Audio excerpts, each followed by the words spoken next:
Are you ready now to face the Lord? Sila haamod. Sila nakapsut man. Yes. Saglit po at malakas ang electric fan.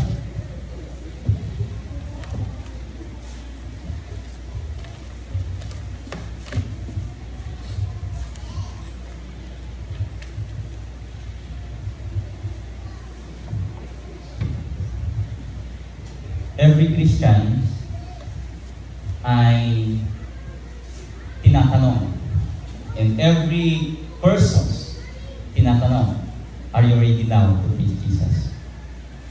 Napakagandang reflection at napakagandang tanong as we reflect and listen to the Word of God through the story of Zacchaeus. Kaputin natin Zacchaeus, no iso natin sumumbat, are you ready now to face Jesus? Kaya ko na when uray ado itilapid, uray umuli na kiti si Kamoro, I am very much ready to face Jesus. Dati yung kapsyan, are you ready now to face Jesus? Let's pray. Lord, we offer to you this message. Kaya agsao ka kadi, babae ni adipin mo, maparaburan kan mabalbaliwan kami kadi, kaya makaadal kami kadi, iti istorya ni Zacchaeus. Isu nga binalbaliwang inayabang ket isu nga makita mi iti pagkitaan ti pudpudno apan nagbalin ang nasantuan at hapon. Itinagan ni Jesus. Amen. Tinawag upang maging banal. Pakisabi mo sa katabi mo, banal. O anyo nga itutuloy di kantan banal ang kwento ni Zacchaeus. Dahil sa araw na ito ay we are celebrating All Saints Sunday. Iti kalman, iti kunada, ti kanya na kanatoy, aldaw, ti sa santo, tatakanong aldaw, ti kararwa. Ngit datoy kakabsan, kas Methodista, hantoy mga pagbimbingayon na ito'y. Ano po, either one. Pero dahil adda ko mag-servisyon ti one, ngit gapo, tatu, asitigmit laeng, iso nga pinampaminsan tayo. All Saints Sunday. Iti Tagalog, iti aldaw sa mga sasanto or kaya sa mga banal. Ginugunita natin ang mga banal, hindi lamang ang mga kilalang santo sa kasaysayan ng simbahan, kundi pati sa mga simpleng mananampalataya. Kas kumakadagit tinaganak tayo, apapon tayo, members ni family tayo, isuda nga imunan kada tayo, isuda nga nang imodelo, iti panagpamati kada tayo, nang ipakita ng kasalo, iti agkararag, agbasa ti Biblia, agatendar iti di Domingo, nga panagdaydayaw, ken mangipakita iti kinaimbag apan nagserbi ken panagpamati. So lahat po ito iso nga alalay to dagiti names that tayo kakabsat dagiti kakabsat tayo nga yumao na. Ngunit higit ano po sa pag-alala, ang All Saints Day ay paanyaya para sa atin na tayo ay tumugod sa tawag ng kabanalan. Datayo ket sumumbat iti tawag. It's more than a celebration ang All Saints Day, but it's a call for us to be holy. Tapno agbalin nga nasantuan, saan nga daw puta agbalin nga perpekto. Ayan kapagsan, hanlain nga dagiti na-canonize nga sa Santo Nudigat datayo mismo. Kitain tayo di istorya ni Zacchaeus. Ayan, ipicture ka tayo kapagsan, makita tayo. Ayan, ini si Kamoro 3, hanmin unay nga nangato nga kayo basit lang. Ngayon ko na nauray iti teksto tayo, na minsan nga aldaw nga makita ni Jesus nga magmagna iti Jericho, ket alda iti maysa nga singsinger iti bis, sumabaling ka kastan iti kaadon iti ng tao. Ket dayto kakabsat, paborito mi ang kanta ito, ni Sakyo, basit atao, sakbay talyaw ni basit atao ka. Ni Sakyo, basit atao, basit unay atao, kala nakay. Ayan, kapag kumanin ko yari ito, yung omitso na dito eh. Ayan.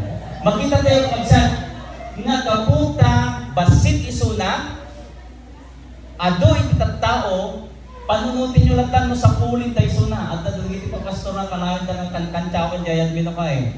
Bigla, dalatan iti boses nga, sasaw kitain da. Sino tayo sasaw? Ni Pastor Arnold Pascasio gaya. No, adigay lang nga hindi ko kaya hamong nga makita. Tumakder ka nung magawin pastor, mga nakit nakatakdera kong bishop, wala na ka.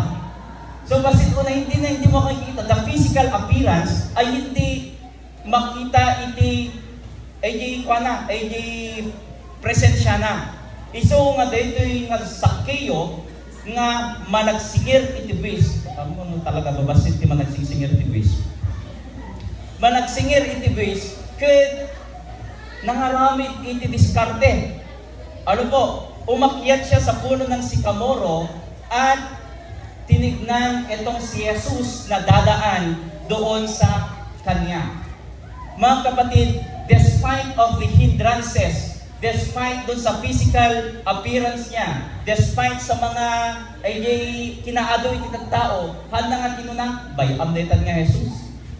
Handa nga kinuna, kasanok-garod nga makita ngayon, nagaramit iso na ikipamuspusan, tapno makita, maimatangan na ni Jesus. Datayo mo kapsat, alumit dagiti barriers ka datayo, hindrances, no umasilig tayo kay ni Jesus. Mabalin nga ato dagiti panlubok na nakasagaban kada tayo tapno makita tayo nga face to face ni Jesus. Tapno maranasan tayo ni Jesus. Pero kasano kagagar ken kakumited tayo nga agaramit ti pamuspusan tapno iti kasta mabalin tayo nga maimatangan ni Jesus.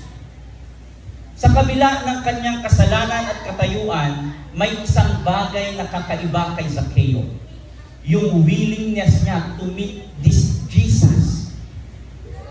Yung willingness niya na makita si Jesus kahit sa tingin niya hindi siya karapat-dapat.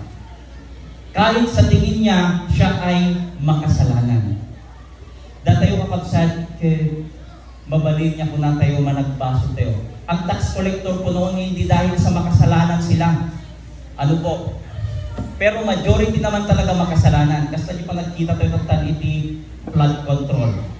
Meron pang instances na kahit yung mga nakadamit daw ng DPWH, binubuli na nila.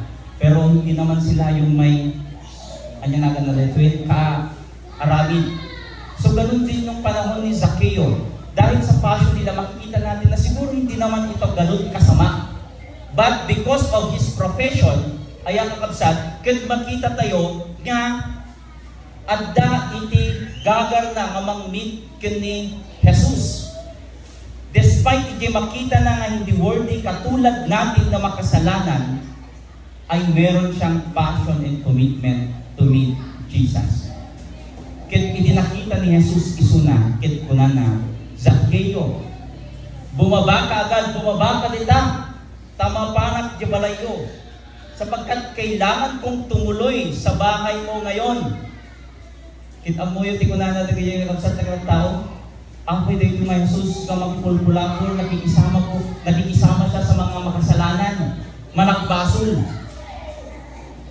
Kinunan ni Zaccheo kinwa na, Panginoon, sa araw na ito, ano po, ibabalik at ibabahagi ko ang kalahati ng aking kayamanan at kung may pagkakataon na nandaya ako, ibabalik ko ng 4 times.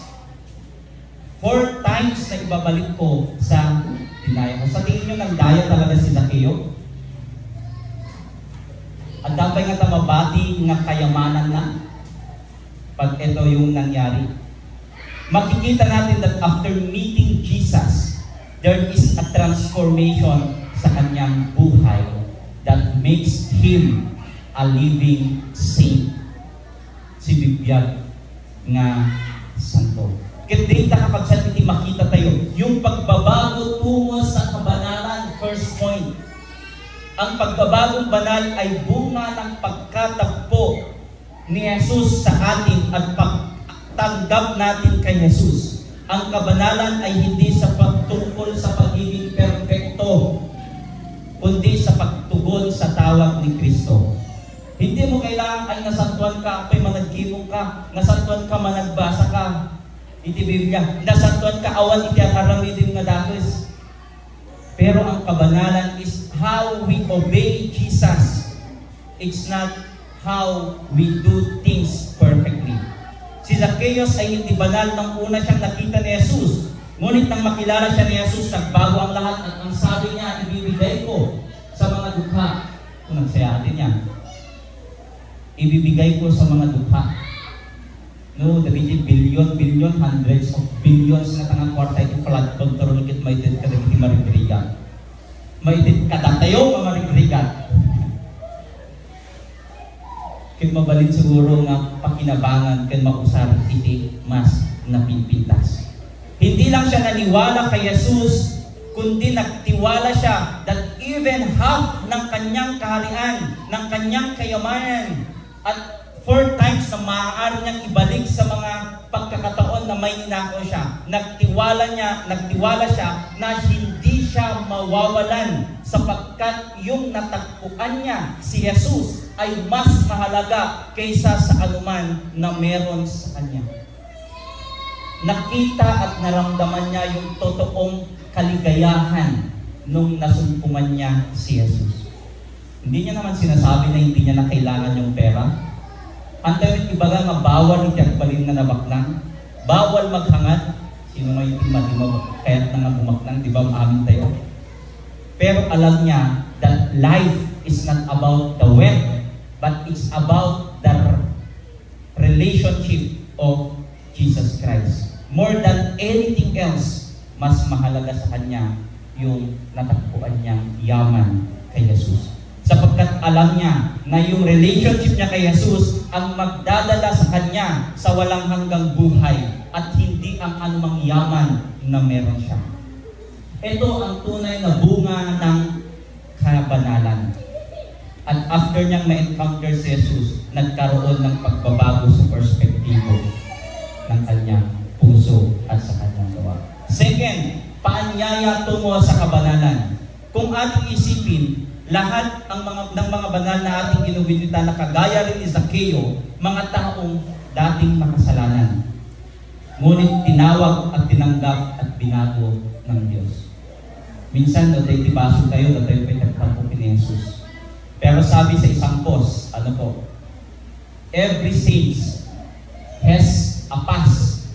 Lahat ng santo ay merong nakaraan. Nakaraan hindi kaaya-aya, nakaraan na maaaring hindi tanggap ng tao.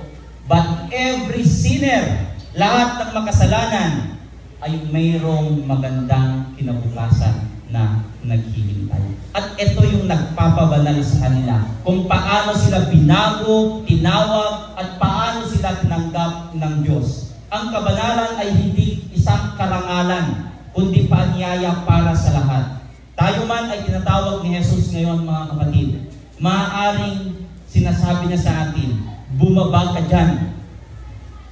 Bumaba ka sa iyong pride, bumaba ka sa iyong kasalanan, bumaba ka sa iyong anumang mga pagkukunwari sa buhay, bumaba ka sa iyong pagdududa, sapagkat gusto kong tumuloy sa iyong puso. And after that, mga kapatid, makakaranas tayo ng peace of mind. Makakaranas tayo ng tunay na pagbabago.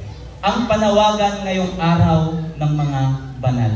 Ngayong All Saints Day, All Saints Sunday, 3 paanyaya mula sa ating Diyos. Una, pag-alaala. Alalahanin natin ang mga banal na natuna sa atin. Sabi niya sa Hebreo, hindi, yung mga yumao natin, hindi sila naging santo. But we consider them saints. Dahil even sa Corinthians, sinabi niya, lahat ng nananampalataya sa ating Panginoon ay considered living saints, and even us mismo. Dahil ipinamana, tinuruan niya tayo at naging bahagi sila sa ating buhay at ating pananampalataya. At pasalamatan natin ang ating Panginoon at even yung mga magulang natin na yumao sa atin dahil sa pagiging instrumento upang makilala natin si Jesus. Pasalamatan ang Panginoon sa biyaya ng kaligtasan at tayo din ay kailangang tumugon na mabuhay katulad ni Zacchaeus na binago ng Panginoon. Ang kabanalan ay hindi malayong mararating ang pagiging banal sapagkat si Kristo mismo ang lumalapit at nananahan sa atin. Pansinin niyo mga kapatid, hindi si Zacchaeus ang nag-invite kay Jesus. Si Jesus ang nakakita at alam niya mismo, yun yung pangalan niya, bakit Zacchaeus? Hindi niya sinabi, uy, basig ka tao maan. Ang sinabi niya, Zacchaeus. Minsan mga kapatid, sa ating gustong magbago o gusto na nating magbago, makikita natin yung dalawang bagay. Tinatawag tayo ni Satan sa ating mga kasalanan at kinakalimutan niya yung ating pangalan. Pinapaalala niya yung mga kasalanan natin. Pero si Jesus Christ, kinakalimutan niya yung mga kasalanan natin at tinatawag tayo sa ating pangalan. Ang kabanalan ay hindi makakamit pagkatapos ng buhay na ito. Sa 1 Corinthians 1:2, sabi niya, tinawag ni Pablo ang mga Kristiyano ng mga banal, hindi dahil sila ay perpekto, hindi dahil sa wala silang kasalanan, kundi dahil sila ay nilinis at binago sa dugo ni Kristo. Ibig sabihin, kung tayo ay nilinis at binago dahil sa ating pakikipag-isa kay Jesus, maaari tayong mamuhay sa kabanalan.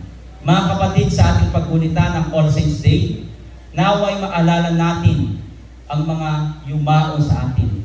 Maalala natin ang kanilang mga ginawa.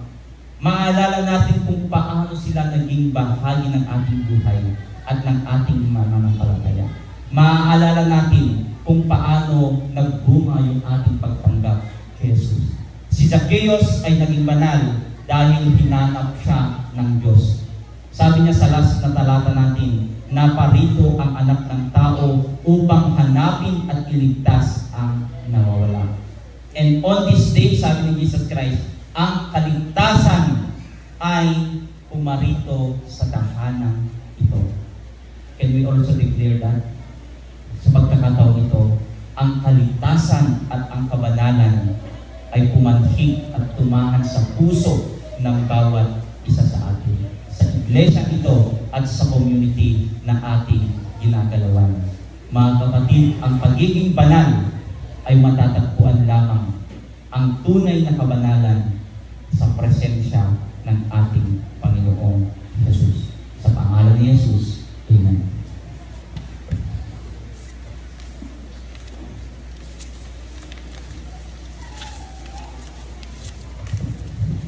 Sumakder tayo kasumbat, isaaway niya ako, sumakder tayo.